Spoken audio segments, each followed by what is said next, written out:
Welcome to my English class of 10. Today, let's learn a new chapter from the textbook Footprints Without Feet. The name of the chapter is also Footprints Without Feet. It's written by Herbert George Wells.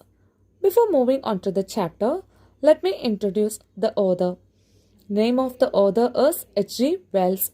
He was an English writer, journalist, sociologist, and a historian. He wrote dozens of novels, short stories, and works of social commentary, history, satire, biography, and autobiography. He is best remembered for his science fiction novels. He is often called as the father of science fiction. And this story, Footprints Without Feet, is actually an extract from the novel called An Invisible Man, written by H.G. Wells. This is an interesting story of a scientist called Griffin, who was able to invent a drug on invisibility.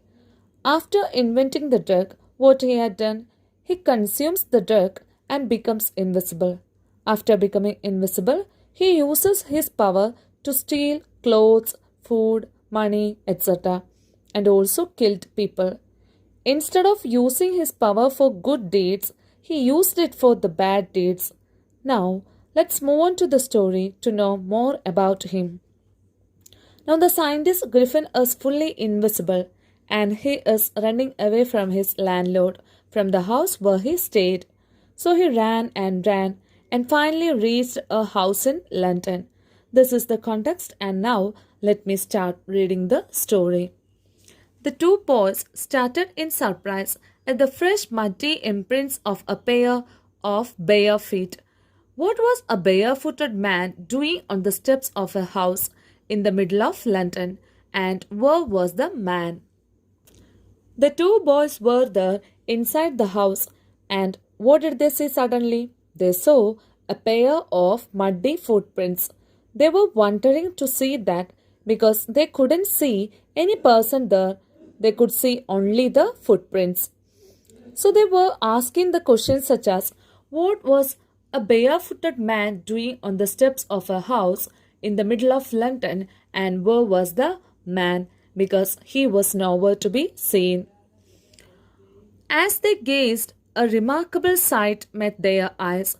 A fresh footmark appeared from nowhere. So as they were looking at the footprints, they saw suddenly that again the footprints were appearing.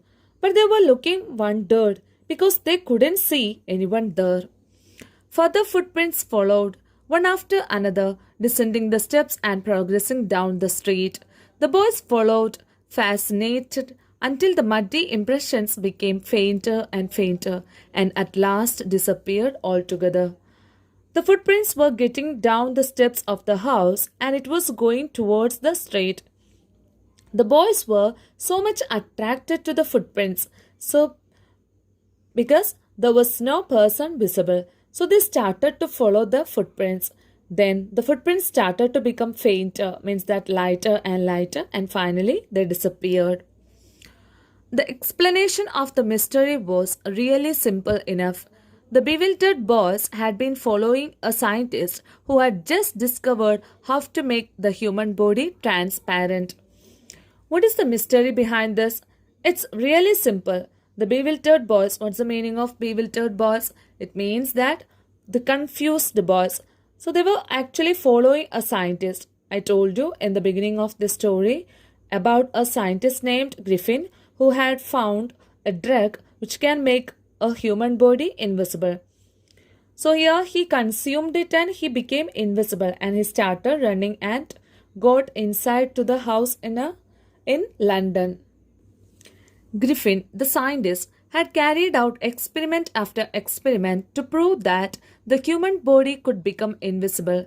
Finally, he swallowed certain rare drugs and his body became as transparent as a sheet of glass, though it also remained as solid as glass. So it was Griffin, the scientist, who had been working on an experiment for a long time to see how to make the human body invisible. Finally, one day he consumed certain drugs which made his body invisible. His body became as transparent as a sheet of glass, though it could be felt. Brilliant scientist though he was, Griffin was rather a lawless person. Griffin was a brilliant scientist,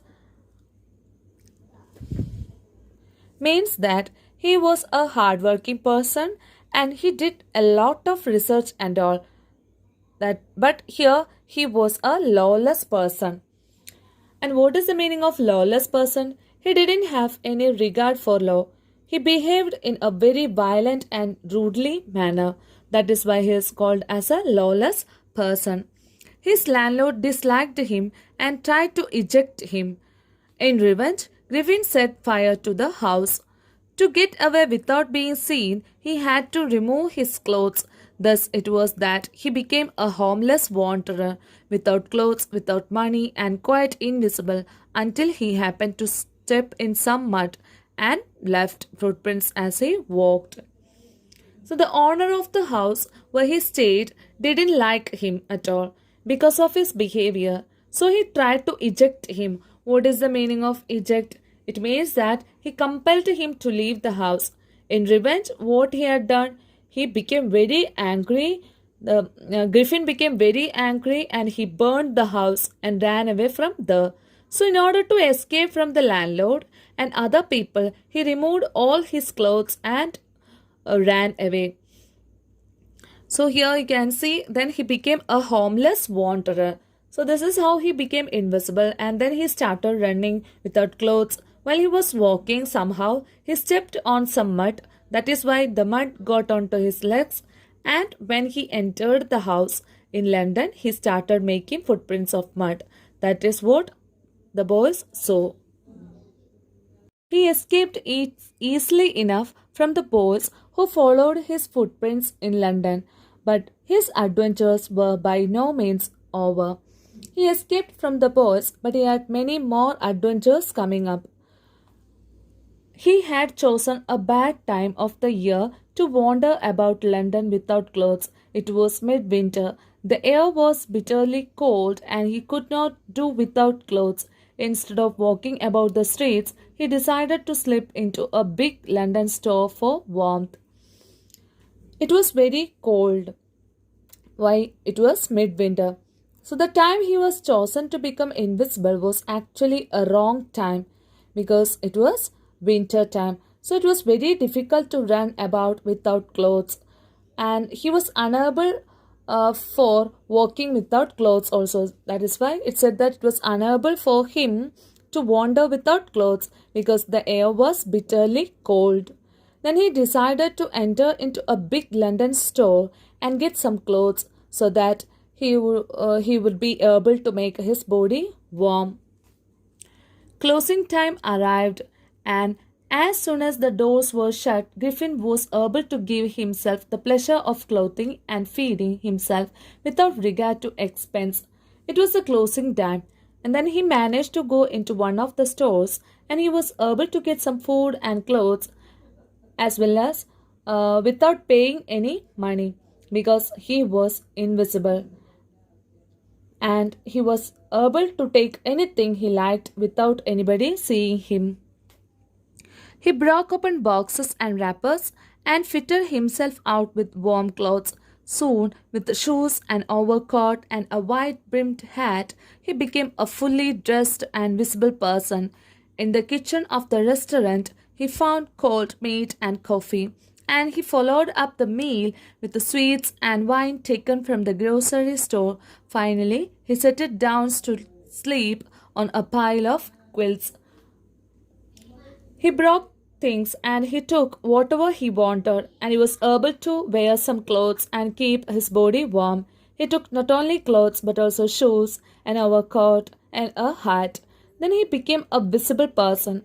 The clothes were visible, but the body inside was invisible. Now he was invisible. Now he was not invisible. He was visible to all. Nobody was there in the store, so he was able to find some food as well, cold meat and coffee. He also had some sweets and wine, etc. Finally, what he had done, he went to sleep on a pile of quilts. and couldn't wake up on time. If only Griffin had managed to wake up in good time, all might have been well. As it was, he didn't wake up until the assistants were already arriving next morning. He slept on till the morning, till it became late. If he had woken up early, he could have escaped, but what happened? He slept on. He didn't wake up till the assistants arrived in the shop in the morning. When he saw a couple of them approaching, he panicked and began to run. They naturally gave chase. In the end, he was able to escape only by quickly taking off his newly found clothes. So once more, he found himself invisible but naked in the chill January air.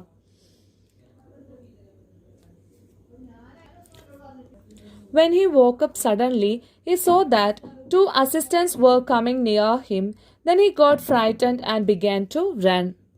These people thought that he was a thief, so they began to chase. So, in order to escape, he removed all his clothes, and once again he became invisible and started running. And again he was feeling very cold because he was running in the chill January air. This time, he decided to try the stock of a theatrical company in the hope of finding not only clothes but also something that would hide the empty space above his shoulders. Shivering with cold, he hurried to Drury Lane, the center of the theatre world. And this time, he decided to go to a theatrical company. What is a theatrical company? It has all the costumes for plays and other performances. So he thought that if he go there, he would get some clothes that also will help him to cover the empty space above his shoulders. It means that he wanted to get something to cover his head and face. Finally, he reached to Drury Lane, the center of the theatre world. There are so many shops which have theatrical goods.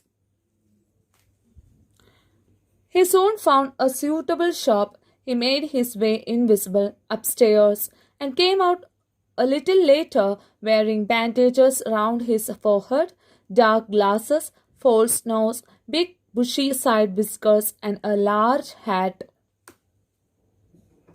Then he found one good shop and he went inside. He went to the upstairs of the shop. Then he found whatever clothes he wanted. He wore bandages around his forehead. He wore dark glasses and fitted a false nose. He wore big bushy side whiskers also. Then he also kept a large hat. To escape without being seen, he carelessly attacked the shopkeeper from behind, after which he robbed him of all the money he could find. And after that he attacked the shopkeeper carelessly, means that cruelly, to escape from there, and he also stole all of his money. Eager to get away from crowded London, he took the train to the village of Iping, where he booked 2 rooms at the local inn. Then he felt that London was too crowded, so to escape from London, he took a train and reached in the village of Iping. There he booked 2 rooms at the local inn. The arrival of a stranger at inn in winter was in any case an unusual event. The event of a stranger coming and staying at the inn during winter, it was not a normal thing to happen in Iping. A stranger of such uncommon appearance set all tongues wagging. Mrs. Hall, the landlord's wife, made every effort to be friendly, but Griffin had no desire to talk and told her, "My reason for coming to Iping is a desire for solitude. I do not wish to be disturbed in my work. Besides, an accident has affected my face." All the people were wondered to see him because he was having such an unusual appearance. He was wearing bandages, all his face, big hat, false nose, overcoat, and dark glasses. With all these, he was looking very strange. So when people saw such a strange man, they started talking, they started wagging, means they started talking because they wanted to know why he was looking so strange. The landlord's wife, Mrs. Hall, made a lot of efforts to be friendly with Griffin, but he didn't show any interest to talk with Mrs. Hall. He clearly told her that his reason for coming to Iping was to be alone. To be here, you can see solitude. He wants solitude. Okay, so he clearly said that his reason for coming to Iping was to be alone and for peace and quietness, and he didn't want to be disturbed in his work. He also tried to explain why he had bandages on his face. He told that his face was affected by an accident.